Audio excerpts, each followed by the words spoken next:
Assalamualaikum warahmatullahi wabarakatuh. Kami dari PBL 311 akan mempresentasikan laporan luaran khusus PBL dalam matkul pemrograman perangkat bergerak.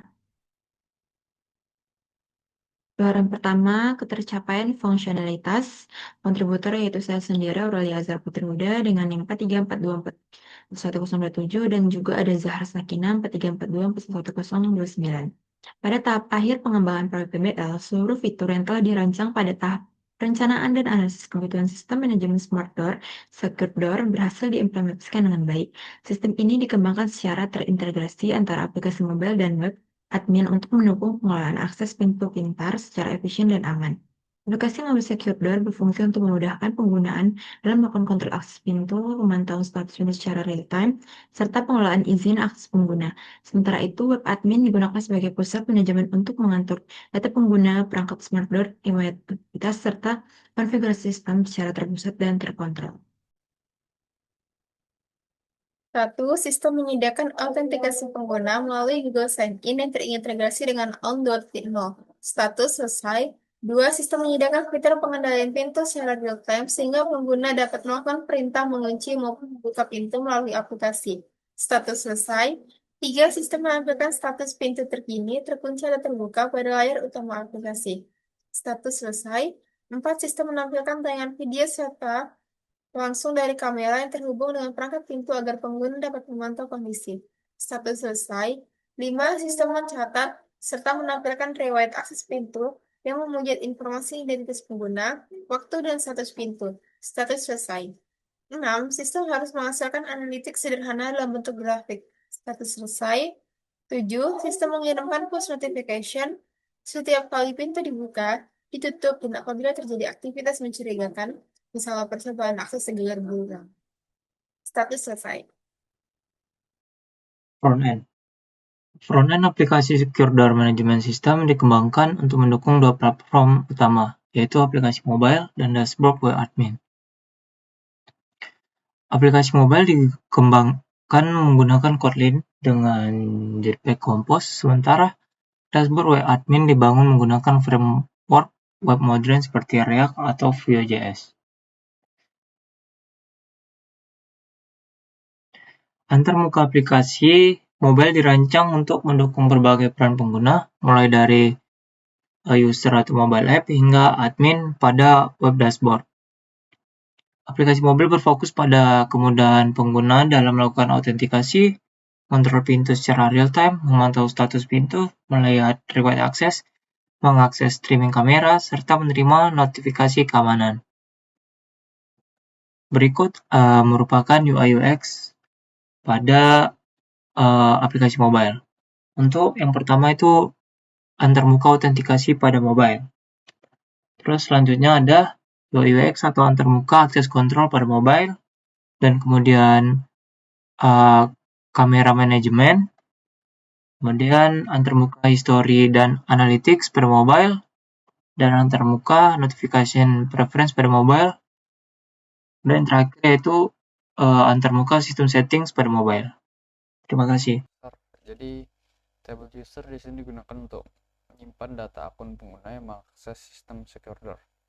Isinya meliputi identitas pengguna, email, peran, serta data autentikasi. Tabel ini menjadi inti untuk proses login, otoritas akses, dan manajemen akun di backend. Oke, kita masuk ke sistem setting. Jadi untuk tabel sistem setting di sini digunakan untuk menyimpan konfigurasi sistem dalam bentuk key value. Fungsinya agar pengaturan sistem bisa diubah secara fleksibel tanpa perlu mengubah kode, serta mencatat waktu dan pengguna terakhir yang melakukan perubahan. Oke, kita masuk ke notification di sini. Untuk tabel notification, dia menyimpan seluruh notifikasi yang dikirim ke pengguna, seperti aktivitas akses, status sistem, dan peringatan keamanan. Dan ini membantu pemantauan aktivitas pengguna serta pencatatan status baca notifikasi. Lanjut ke door status. Untuk tabel door status di sini menyimpan kondisi terkini dari si pintu, seperti status kunci, level baterai, aktivitas kamera, dan waktu pembaruan terakhir. Tabel ini juga memungkinkan monitoring pintu secara real time dari sistem backend. Selanjutnya masuk ke kamera record. Untuk kamera record, di sini digunakan untuk menyimpan metadata rekaman kamera, baik berupa video maupun gambar. Data yang dicatat meliputi nama file, waktu rekaman, jenis kejadian, dan ukuran file untuk keperluan monitoring dan audit visual. Oke, yang terakhir di sini kita masuk ke akses log. Untuk tabel akses log, di sini mencatat seluruh aktivitas akses yang diproses oleh backend, seperti autentikasi dan kontrol pintu. Log ini berfungsi untuk audit keamanan, pelacakan aktivitas, dan analisis jika terjadi kegagalan atau aktivitas mencurigakan. Oke, sekian. Luaran 4 konektivitas database DBMS yang digunakan. Sistem Secure Door Management System menggunakan PostgreSQL atau SQLite sebagai sistem manajemen basis data. DBMS ini berfungsi untuk menyimpan dan mengelola seluruh data sistem seperti data pengguna, data perangkat smart door, status pintu, riwayat akses, notifikasi keamanan, rekaman kamera, serta konfigurasi sistem lainnya yang mendukung operasional aplikasi mobile dan dashboard web admin. Arsitektur konektivitas sistem. Arsitektur sistem Secure Door menerapkan mekanisme konektivitas berbasis backend API sebagai penghubung antara aplikasi Android, web admin dashboard, layanan push notification, dan database. Aplikasi Android dan web admin berkomunikasi dengan backend API melalui proses autentikasi untuk memastikan keamanan akses. Backend API bertugas menangani logika bisnis, pengelolaan data pengguna, monitoring status pintu, serta pencatatan riwayat akses. Selain itu, backend API juga terintegrasi dengan layanan push notification untuk mengirimkan notifikasi secara real-time kepada pengguna ketika terjadi aktivitas tertentu, seperti pintu dibuka, ditutup, atau terdeteksi akses mencurigakan. Seluruh data disimpan dan dikelola secara terpusat di database, sementara hasil pemrosesan dikirim kembali ke aplikasi dalam bentuk respons. Dengan arsitektur ini, sistem mampu menjaga keamanan data, mendukung komunikasi real-time, serta memastikan integrasi yang efisien antara aplikasi mobile dan web admin. Langkah 5, pengujian sistem. Di sini ada beberapa nomor kasus uji yang kami coba sesuai dengan fungsional kami. Di sini ada 10. Jadi lihat untuk nomor kasus uji yang pertama, itu untuk autentikasi pengguna menggunakan Google Sign In dengan akun valid. Untuk fungsional yang pertama, jenis pengujian black box, nama pengujian bisa dilihat, dan nama penguji yaitu saya sendiri, Pandu Tunaya. Lalu untuk nomor kasus uji 2, untuk kebutuhan fungsional 2 yaitu pengujian pengoperasian pintu secara real time. Nomor kasus uji 3, untuk kebutuhan fungsional 3, pengujian penampilan status pintu terkini untuk terkunci atau terbuka. Lalu untuk yang keempat ada pengujian tampilan streaming kamera secara langsung. Yang kelima ada pengujian penampilan riwayat akses pintu berdasarkan waktu dan pengguna. Dan yang keenam pengujian tampilan analitik penggunaan sistem dalam bentuk grafik atau tabel. Pengujian ke-7 pengujian penerimaan notifikasi akses pintu secara real time. Pengujian ke-8 pengujian autentikasi dengan akun Google yang tidak valid. Pengujian ke-9 pengujian filter riwayat akses berdasarkan tanggal tertentu.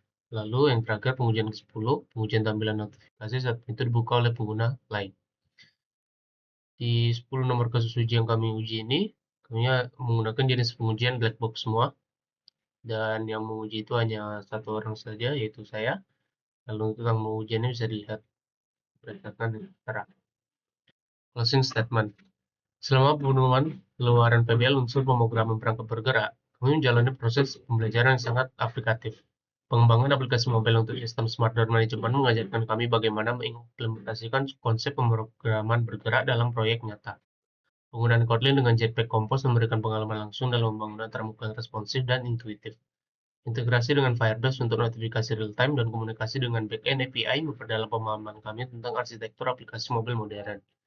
Ke depan, kami berharap dapat terus mengamukan kompetensi pemrograman perangkat bergerak melalui proyek yang lebih kompleks, seperti integrasi dengan perangkat IoT lain atau implementasi fitur keamanan tingkat lanjut. Kolaborasi dengan industri dan akses perangkat terkini akan sangat mendukung pembelajaran lebih relevan dengan kebutuhan pasar. Pengalaman belajar di semester ini sangat berkesan. Kami tidak hanya memahami teori, tapi juga menghadapi tantangan nyata dalam pengembangan perangkat lunak. Keterampilan teknis, kemampuan pemecahan masalah, dan kerja tim yang kami dapatkan akan menjadi fondasi berharga untuk karir di bidang teknologi. Kami berterima kasih atas bimbingan dosen dan kesempatan belajar melalui pendekatan PBL yang sangat bermakna ini. Sekian, terima kasih.